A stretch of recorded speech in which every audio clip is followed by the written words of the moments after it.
Assalamualaikum warahmatullahi wabarakatuh. Bismillah, alhamdulillah, wassalatu wassalamu ala rasulillah wa ala alihi wa sahbihi wa mawalah, wa la hawla wa la quwata illa billah, ma ba'du. Para jamaah salat subuh Masjid Jami Raya Cinere yang saya muliakan, pada pagi hari ini kajian kita adalah hadis Riyadhus Shalihin, masih tentang bab sabar. Karena sesungguhnya setiap ahad subuh yang menjadi istiqomah kami di pondok pesantren adalah Riyadhus Shalihin. Jadi melanjutkan saja, masih pada persoalan bab sabar.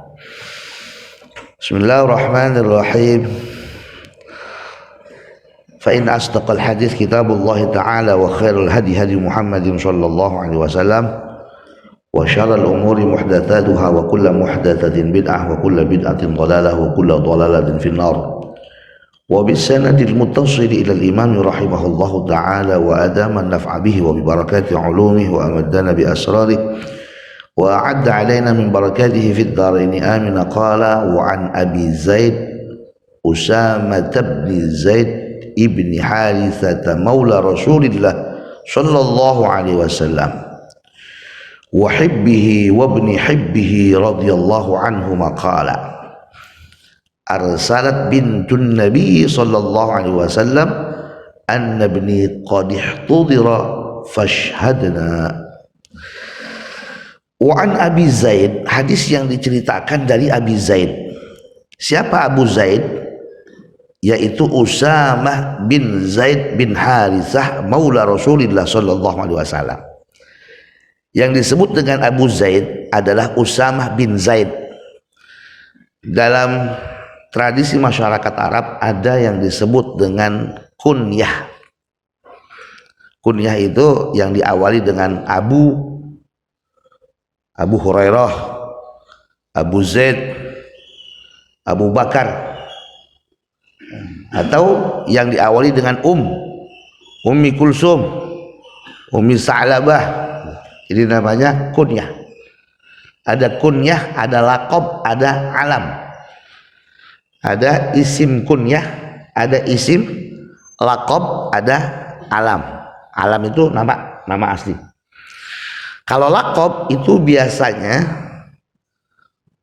istilah orang Betawi disebut dengan nama poyokan, bukan nama aslinya.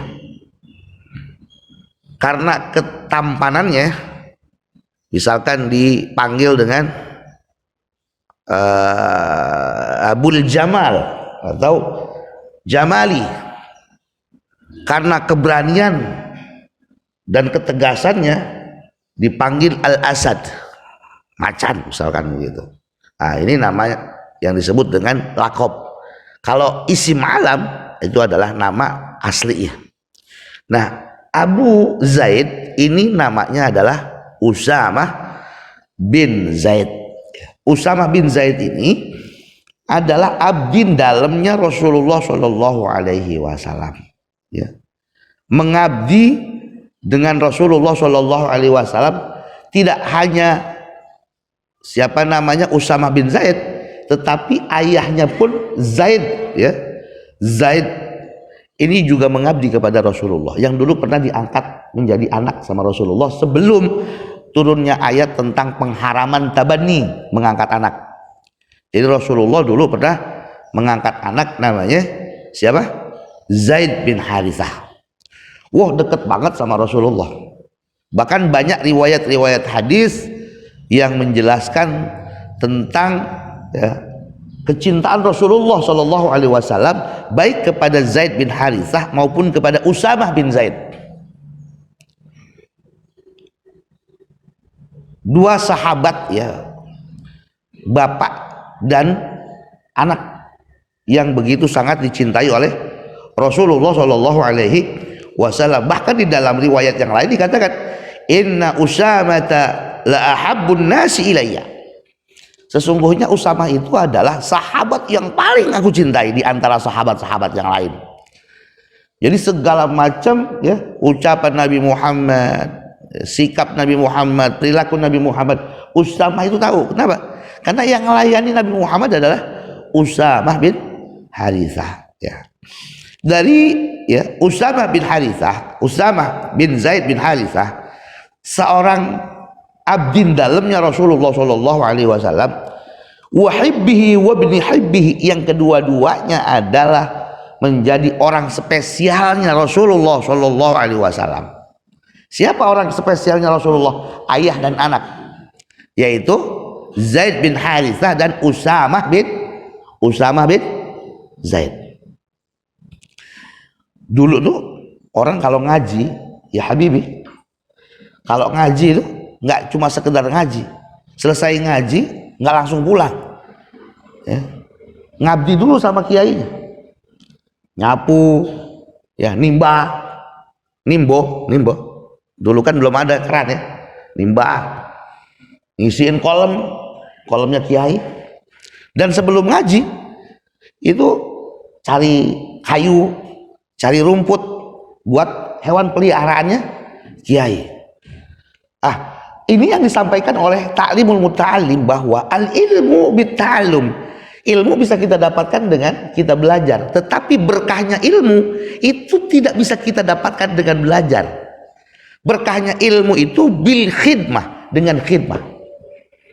Khidmah kepada siapa? Khidmah kepada ahlul ilm, kepada orang yang berilmu, kepada keluarganya, kepada anak-anaknya.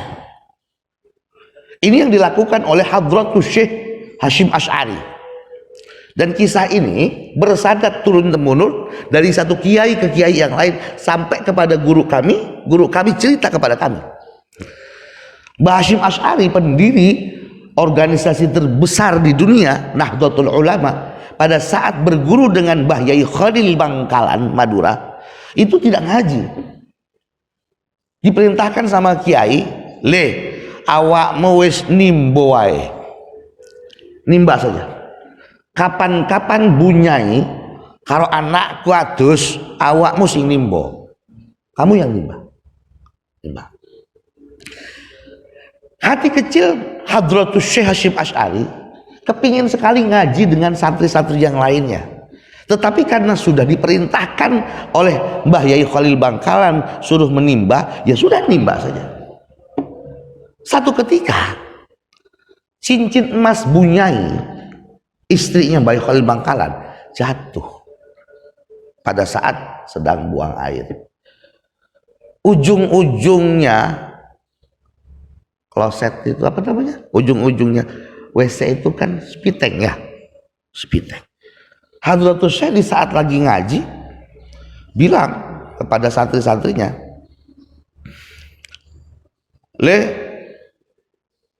ali-ali ini bunyai lugur ya, cincinnya bunyai itu jatuh.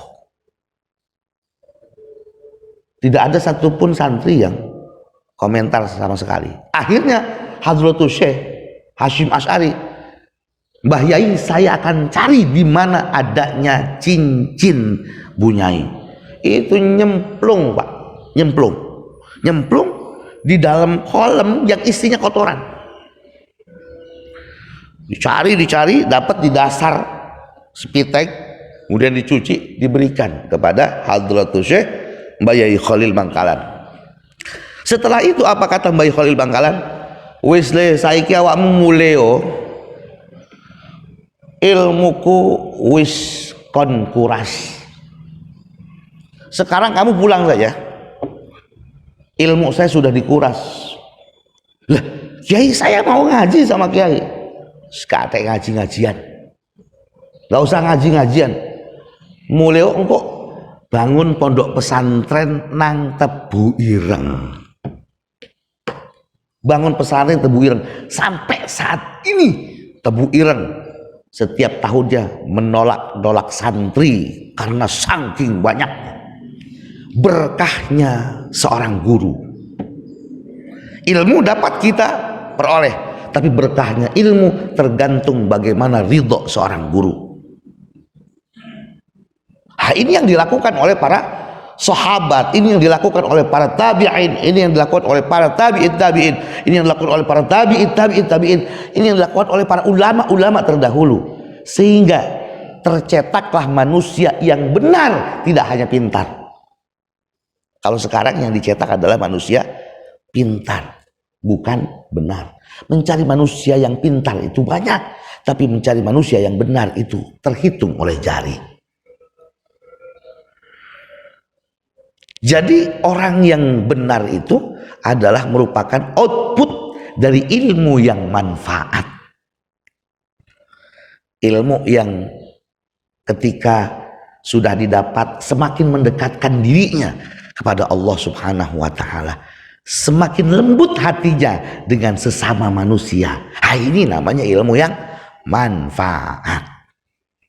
Ini Usamah bin Zaid, ya. Qala, berkata siapa Usamah bin Zaid,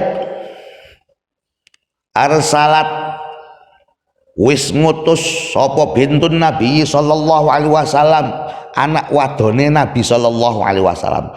Lek teng Jawi ngeten maknane ini. Ngutus, arsalat, sudah mengutus siapa bintun Nabi sallallahu alaihi wasallam, anak perempuannya Nabi sallallahu alaihi wasallam. Annabni qad ihtudira fashhadna. Anak perempuannya Nabi yang bernama Zainab, ya, Zainab itu pernah ketakutan karena anaknya Zainab ini, Sayyidah Zainab, sakit sampai seperti mau meninggal, sakratul maut. Akhirnya beliau, Sayyidah Zainab, mengutus seseorang untuk menginformasikan kepada Nabi Muhammad SAW, menginformasikan kepada Nabi SAW, fashhadna, fa arsala yuqri'us salam. Kalau kita melihat dari sisi makna mantukiyah ayat, mantukiyah hadis, kok Nabi tega banget ya, cucunya sakit tidak ditengokin, kan gitu ya. Sampai akhirnya Sayyidah Zainab mengutus orang lain untuk menginformasikan kepada Nabi Muhammad bahwa cucunya sedang sakit parah.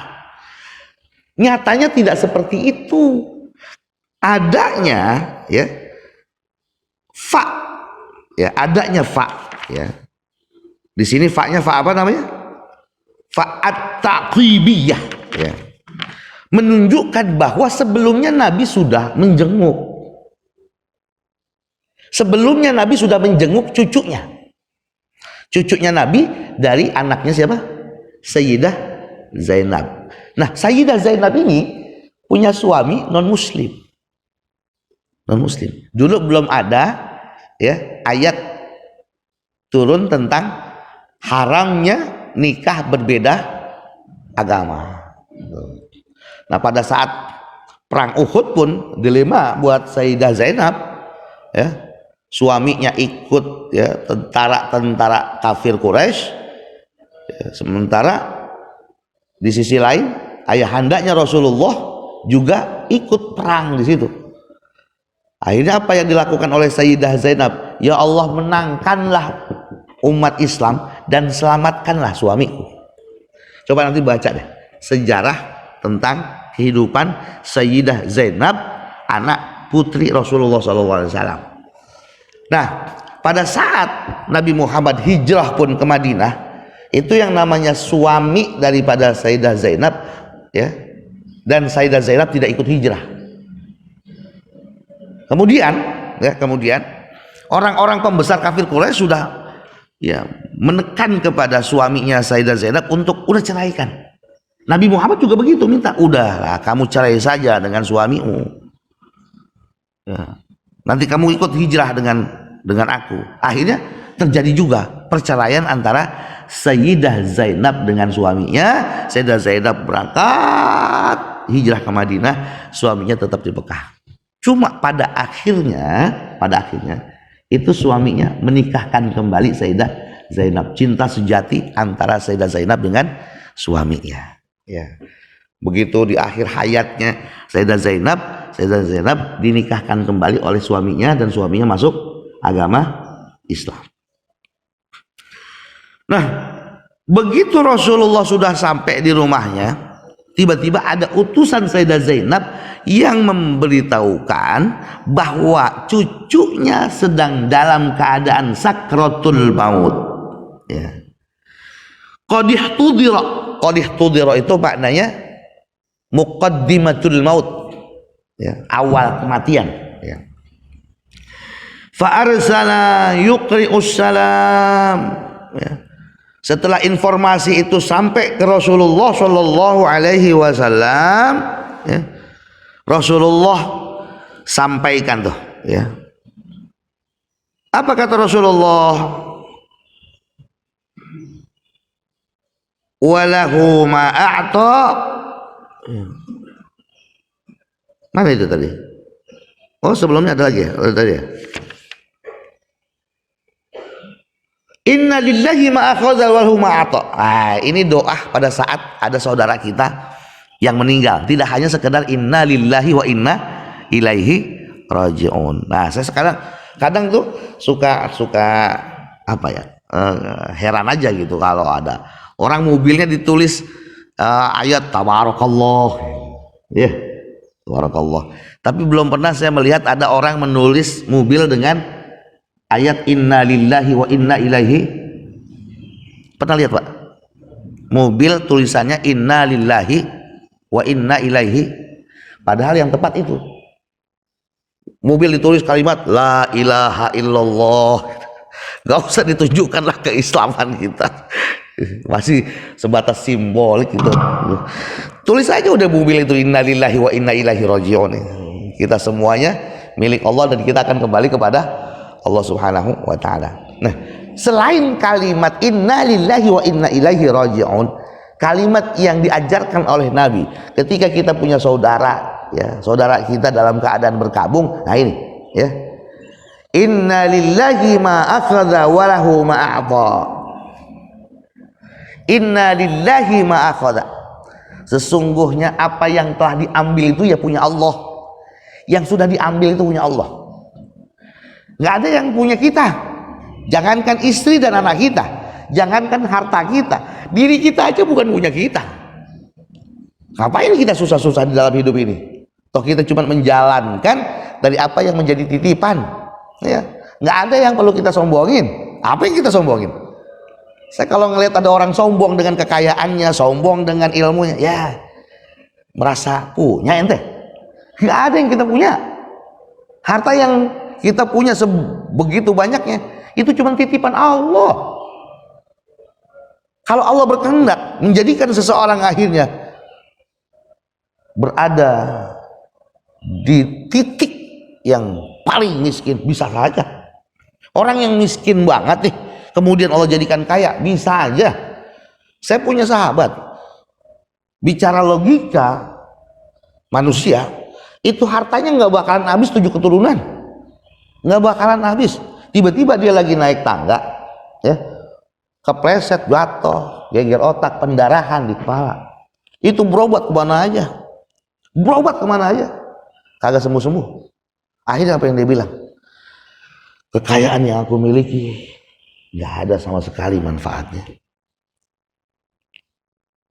Begitu udah diserang pendarahan di kepala, KPK datang. Semua hartanya disita sama KPK. Sampai akhirnya dia suruh meninggalkan rumah, dia ngontrak juga nggak ada duitnya. Habis tuh Allah kalau punya mau. Allah kalau udah punya mau kayak begitu. Orang yang tadinya kaya banget, bahasa kita nih, secara logika manusia 7 keturunan juga nggak bakalan habis bandanya. Lah, jangan begitu. Kalau Allah udah kata miskin, orang yang miskin juga bisa saja Allah kayakan. Artinya Allah punya kehendak, yang kehendaknya Allah bersifat absolut, mutlak. Yang atuk dikayain, yang atuk dimiskinin, yang kaya kemudian dibalik jadi miskin, yang miskin dibalik jadi kaya. Bisa banget buat Allah. Makanya nggak ada yang perlu kita sombongin. Orang punya ilmu, ya setinggi langit, dia sombong dengan ilmunya. Lah emang ilmu punya dia? Bukan, punya Allah. Kita hanya dititipkan ilmu sama Allah. Orang punya jabatan, setinggi apapun itu jabatannya, kemudian dia melakukan perbuatan zalim dengan jabatan itu, wah malaikat udah gregetan banget sama orang yang kayak begitu. Nggak ada alasan bagi kita untuk tidak kita tawadu. Bahasanya begini, Masya Allah, ketika ada orang memuji kita, ini mah bukan punya saya, titipan doang. Titipan doang. Ini cara bagaimana kita menghilangkan dan mengikis kesombongan diri. Karena kan begini, Pak, yang paling berat penyakit itu sombong. Sombong itu bahasa lainnya apa? Egois sama gengsi. Gengsi, egois. Saya ada 3 hari yang lalu lagi berpikir nakal. Berpikirnya begini, andai kata di saat Allah Subhanahu wa taala menciptakan Nabi Adam, kemudian kan Allah perintahkan kepada iblis untuk hormat, sujud ya kepada Nabi Adam. Andai kata iblis menghilangkan egosentris dirinya, menghilangkan kegengsian dirinya, menghilangkan egonya, saya yakin iblis sampai saat ini dimuliakan sama Allah, ada di dalam surga.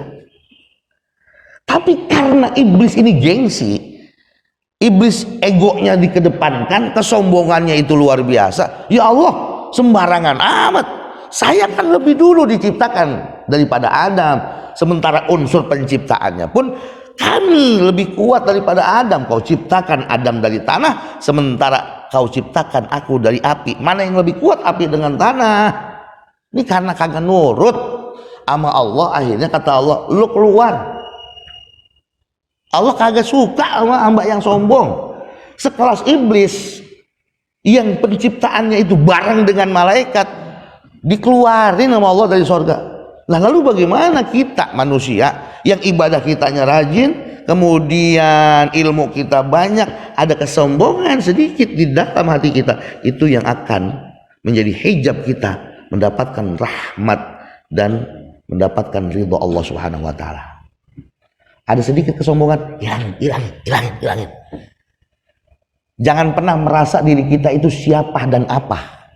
Kita bisa begini karena kekuatan dari Allah Subhanahu wa taala. Ini pentingnya ilmu tasawuf nanti nih, ya. Siapa namanya Abu Yarazi, ikutin. Tazkiyatun nafas itu paling berat. Ngisi ini gampang, tapi ngisi ini yang susah. Yang susah itu tazkiyatun nafas, bersihin hati. Itu sampai kapan? Tulah zaman. Sampai umur kita selesai. Nggak ada bahasa, wah saya udah selesai tazkiyatun nafas, nggak ada.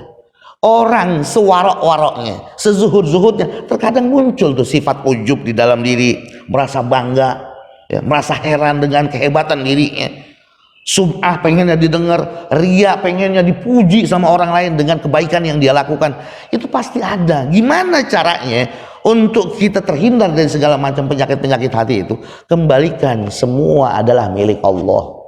Alhamdulillah, segala puji cuman punya Allah. Berarti manusia tidak ada yang pantas untuk dipuji. Nah, itu penting bagi kita untuk menjaga hati, jangan sampai ada sedikit saja rasa sombong dari kebaikan atau dari apa yang kita miliki, karena sesungguhnya kita tidak punya apa-apa. Semua yang ada adalah milik Allah. Anak punya Allah, istri kita punya Allah, diri kita punya Allah. Makanya Umar bin Khattab pada saat ditanya sama Rasulullah, Umar, gimana cintamu kepada saya? Ya Rasulullah, saya cinta kepadamu melebihi kecintaan saya kepada istri saya, kepada anak saya, tetapi tidak pada diri saya. Adapun terhadap diri saya lebih cinta daripada engkau. Belum cinta namanya Umar. Kalau kau katakan cintamu kepada saya melebihi kecintaanmu kepada istri dan anakmu, tetapi tidak pada dirimu, itu bukan cinta namanya. Maksudnya bagaimana ya Rasulullah? Juga jiwamu. Nah, kalau kita ngaku cinta sama Allah dan Rasulnya, harus melebihi daripada cinta kita pada diri kita. Kita siap untuk mati karena Allah dan Rasul. Jangan baru pilek saja udah berhenti taklim, udah libur taklim. Baru kaki pegel aja udah nggak taklim. Katanya cinta sama Rasulullah. Mana kecintaan kita? Jadi kecintaan kita kepada Rasulullah, kecintaan kita kepada Allah harus melebihi daripada kecintaan kita kepada apapun, bahkan kepada diri kita sendiri. Pernah saya sampaikan kan di minggu yang sebelumnya, bagaimana kecintaan Malik bin Anas kepada Rasulullah. Lagi baca hadis Al-Muwatta, tiba-tiba disengat sama kalajengking ya. Kalajengking qadih marra wajhu, merah pucat wajahnya. Muridnya bingung, ada apa itu guru? Ada apa itu guru? Baca hadisnya sambil merintih, haddatsana, haddatsana. Begitu selesai baca hadis, muridnya memberanikan diri untuk maju. Guru, ada apa? Ladagatni aqrab aktsar min 13 marrah. Saya diantup oleh kalajengking gurun sampai 13 kali. Muridnya bilang, guru, kenapa guru tidak singkirkan dulu itu kalajengkingnya? Itu kalajengking bisa mematikan. Muridnya diomelin sama Malik bin Anas. Aku heran kepadamu, yang sedang aku baca hadis kalam kekasihku Rasulullah Shallallahu Alaihi Wasallam. Aku tinggalkan baca hadis demi untuk menyelamatkan diriku. Tidak sekali-kali wahai muridku, tidak. Sebegitunya takzim para sahabat tabi'in, tabi'in dan cintanya beliau kepada Rasulullah Shallallahu Alaihi Wasallam. Kalau sekarang kita peringatan Maulid dibilang bid'ah, dari mana? Makanya kalau masalah kayak begitu, ya tunjukkan kepada saya satu saja ulama yang membid'ahkan Maulid. Nanti saya tunggu. Satu saja ulama yang membid'ahkan peringatan Maulid, tunjukkan kepada saya. Kasih tahu siapa? Tidak ada satupun. Tidak ada. Jadi ekspresi umat Islam di dalam kecintaannya kepada Rasulullah saat ini adalah dengan memperingati Maulidun Nabi Sallallahu Alaihi Wasallam. Adapun yang tidak Maulid tidak apa-apa, nggak jadi masalah, ya nggak apa-apa. Kami memperingati Maulidun Nabi itu sebagai bentuk ekspresi kami di dalam kecintaan kami kepada Rasulullah Sallallahu Alaihi Wasallam. Nah ini, lillahi, inna lillahi ma akhadha. Apalin ya, inna lillahi ma akhadha wa lahu ma a'ta. Ayo coba baca Pak, saya tuntut. Inna lillahi, ayo. Inna lillahi ma akhadha wa lahu ma a'ta wa kullu syai'in indahu bi ajalin musamma.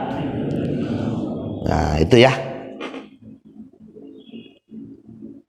inna lillahi ma akhadha wa lahu ma a'ta wa kullu syai'in indahu bi ajalin musamma. Cuman kalimat ini jarang sekali ya kita dengar ya. Kebanyakan kita inna lillahi wa inna ilaihi raji'un. Nah, ini kalimat tambahan, doa tambahan ketika ada saudara kita yang salah satu keluarganya meninggal dunia. Inna lillahi ma akhadha. Sesungguhnya semua yang telah diambil adalah punya Allah. Walahu ma a'ta. Walahu dan milik Allah ma perkara a'ta yang telah diberikan. Dan apapun yang telah diberikan kepada kita juga punya Allah. Yang sudah diambil dari kita itu punya Allah. Orang kalau tahu, ini kan tauhid ini, tauhid rububiyah ini. Orang kalau tauhidnya kencang, apapun yang hilang dari dirinya, dia nggak bakalan stres, Pak. Contoh kemarin nih pada saat COVID, nyata ada sebagian di antara kita yang dirumahkan, atau dia punya usahanya gulung tikar. Kalau dia orang beriman, itu punya Allah, udah diambil sama Allah. Dia akan pasrah, dia akan qanaah, dia akan ridho. Ya Allah, aku ridho ya Allah.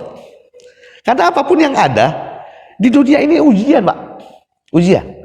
Al-baliyah ini kalau ada whiteboard enak kita tulis. Al-baliyah itu ada 3. Apa makna al-baliyah?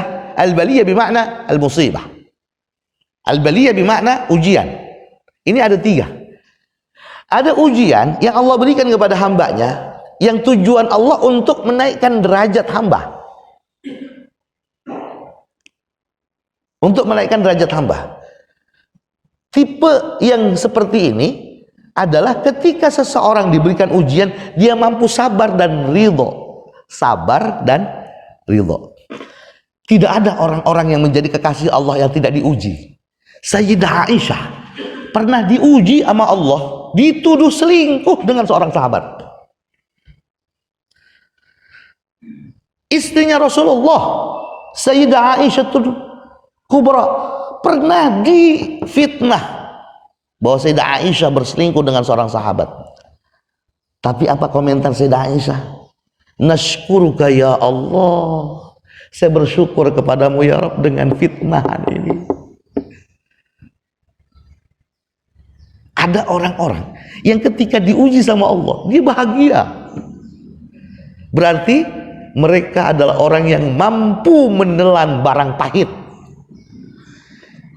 Kita kalau minum obat kan, ada yang emang suka banget sama obat tuh, jamu ya. Wah, jamu kan pahit banget. Ada yang memang seneng banget sama jamu. Wah, udah nggak berasa pahit.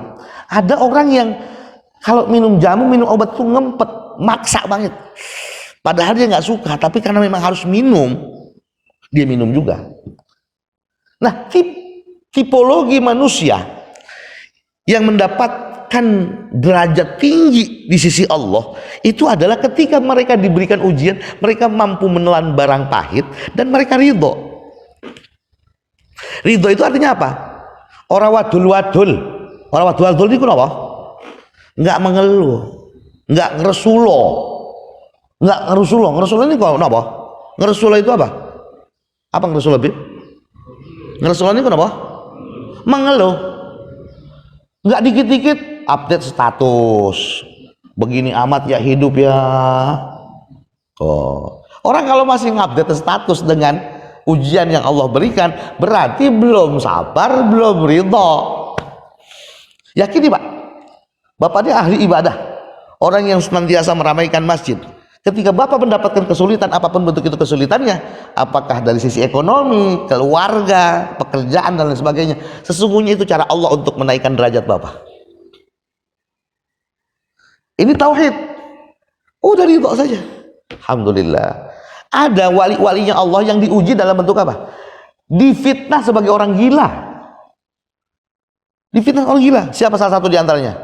Bahlul Asy-Syairahi. Bahlul. Cuman kan akhirnya oleh masyarakat Belanda, Bahlul itu diartikan sebagai orang, oh Bahlul ente, apa Bahlul? Padahal bukan bodoh. Bodoh itu jahlun. Bahlul itu nama seorang waliullah yang hidup di zaman Khalifah Harun ar-Rasyid. Coba nanti lihat. Kenapa kemudian belakangan orang ketika menisbatkan kepada kebodohan orang lain, oh ente Bahlul. Bahlul itu artinya bukan bodoh. Bahlul itu nama seorang kekasihnya Allah, waliullah yang hidup di zaman Harun ar-Rasyid, namanya Bahlul Asy-Syairahi.